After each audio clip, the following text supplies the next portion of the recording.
Hi, I'm Robert Hebert. This is nwyeducate.com. Thank you for joining us today. Today we're talking again with Pastor Jared Parrish. Thank you so much for being here today. Bob, always a pleasure to come and chat with you. Thank you. And today we're going to be discussing immigration. Boy, not a hot subject in the news today. We're just popping it out. So let's get right into the subject at hand. So when we talk about immigration, well, first things first this is a subject like many, minimum wage and as such, it's been around for a very long time. It just seems to have its boiling points, peaks and valleys. Right now, everybody's blaming the leadership, which I understand, but on the other side is that this is not a subject that's new. This has been an ongoing issue. Some people can say that the NAFTA in the 90s opened up the borders. What we did was we kind of created this problem. And by what we did in the 90s was people were easily moving across the border, coming to work and going home, coming to work, going home. But what we did is you shut down the borders in the 90s and they all got stuck here. So we kind of created, in a way, our own issue. Can you share your opinion on that? Well, Bob, as we listen to the news and as we analyze the situations with the detention centers throughout the Southeast and then the children that we've been hearing, obviously our hearts go out to the children, but we have an underlying problem, and that problem has been, as you stated, in existence for decades now, of how do we reform the immigration process where we have a front door that's open for people to come in, but we close all the windows and back doors that people want to sneak into the country. And so the challenge is, do we build bridges or do we build walls? And that is an ongoing discussion. The administration is, on one hand, they're enforcing a law that's been on the books for years. If you come into my home through a window or through a door, you might get shot. My front door is wide open for you. And so likewise the country.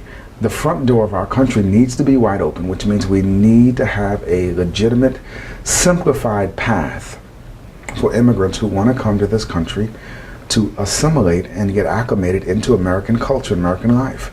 At the same time, we must close the windows and doors of back doors that are allowing people to sneak in through, in other ways. But at the same time, the handling of that process needs to be done with humility, needs to be civil, and so pulling children from parents, as we've been seeing on the news in the last 48 to 72 hours, is horrific. However, we have to now look at this problem and not just once again cut off the branches, but look at the root of it. And so in my opinion, we're fighting the problem from the wrong angle. In my opinion, the real issue is, do we have a legitimate front door policy that's simplified and doesn't take years? And then the other part of the problem is, are we analyzing why people are coming to this country in the first place? And so instead of putting money and housing children for months and years, we should be looking at what's forcing a person to leave their country.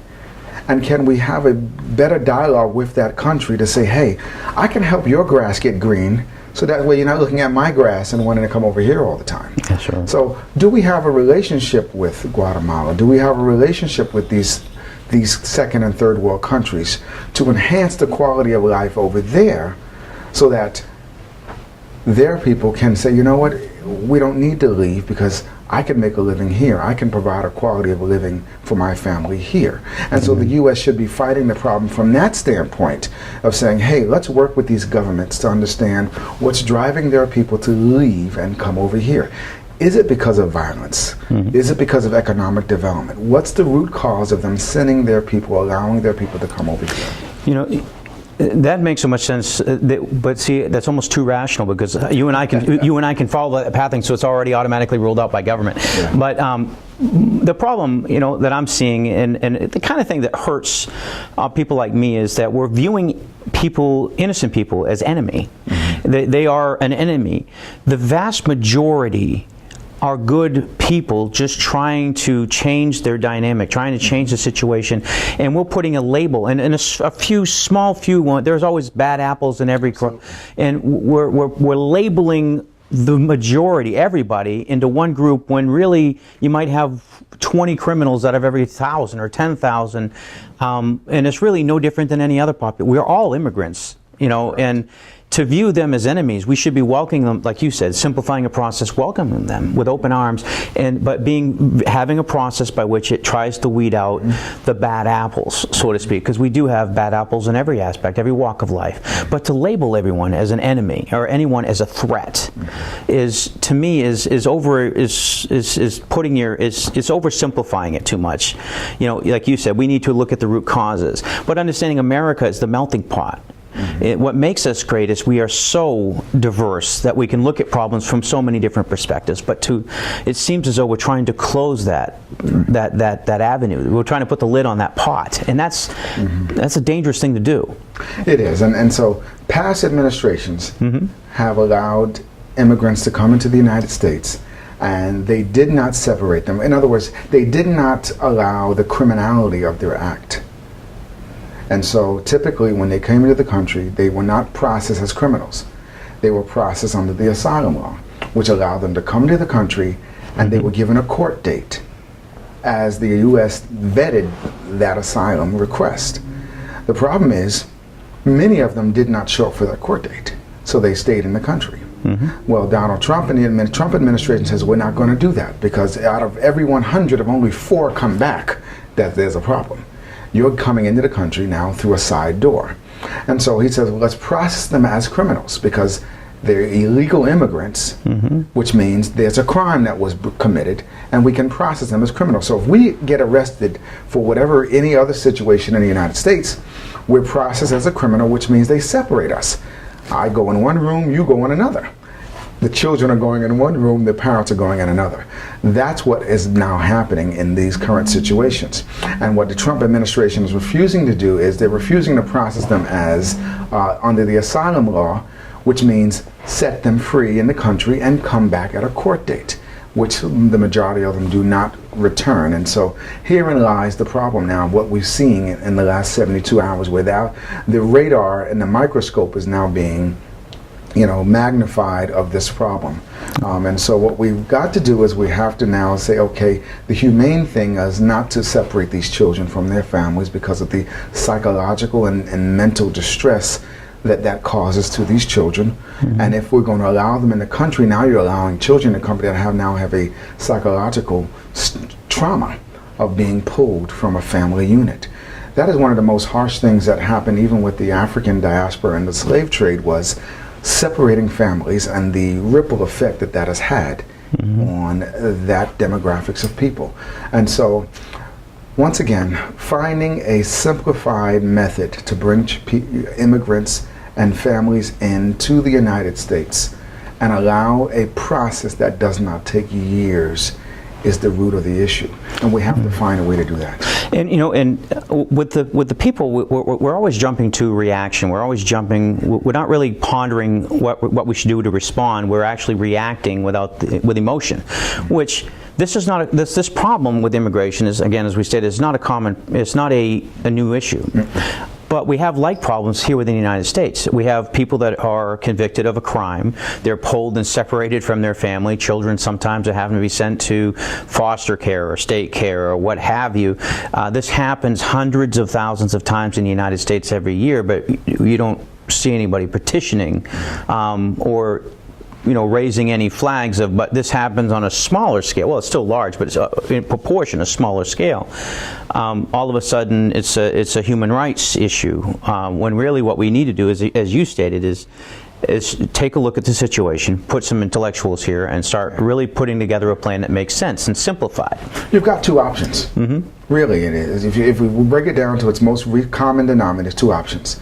Either provide a simplified path to citizenship, or send them home.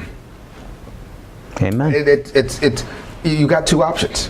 When they come to the country, anyone comes to the country, there's a process of assimilation and letting someone come to become a U.S. citizen.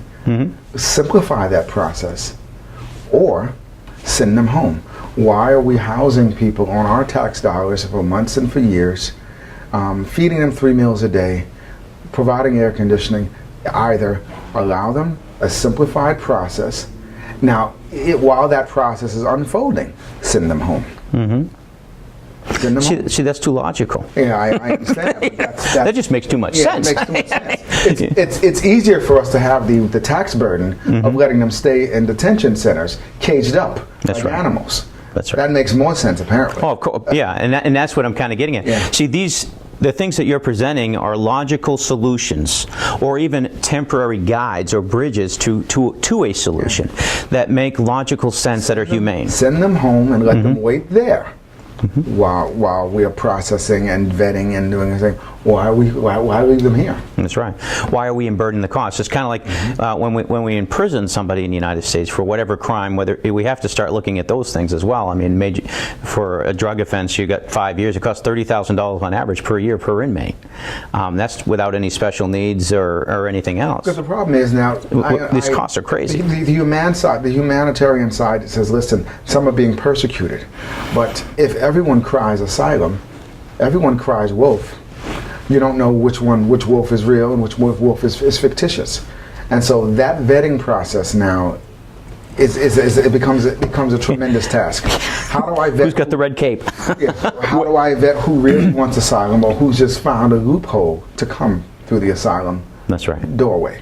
And that's what I can't imagine what a task that must be to try to vet whose asylum claim is real. And Well, the only way to get through that is there's no cure-all. I mean, everybody wants, just like gun control and like all these other topic issues, everybody wants a number one with a Coke soup. Everybody wants simplicity on complicated issues. These issues are only going to be solved permanently when we sit down and we talk about the real issues, the real causals, the real effects, and trying to come up with solution pathways, simple pathways to solve these issues in an aggressive, intellectual way, take the emotion out of it. We have to take the emotion out of it, because emotions are only creating a temporary Band-Aid. You know what I mean? Yeah. I mean, over the past 30 years, and how many times have we heard cries for gun control? 30 years later, nothing. We need solutions that are actually going to work. And taking away somebody's gun, you have 1,000 people commit gun crimes out of 86 million gun owners. So 99% of the gun owners are law-abiding citizens, and 1% are bad. And you want to take away everybody. I want to thank you so very much for taking this time with me today, Pastor Parrish. And what we're inviting America to do is open a dialogue, put in the people that know the situation from all the different angles, immigration specialists, take people from the countries in which people, and get their first-hand knowledge of what's going on. What are the causes to bring them over here? Like just exactly what you said. And let's try to create a panel of the right people in the right positions to create a long-term solution. Pastor Parrish, I want to thank you so very much for sharing this time with me and giving us your insight, and I think it's truly valuable. Thank you, Bob. It's always an honor. It's a pleasure. Have a great day.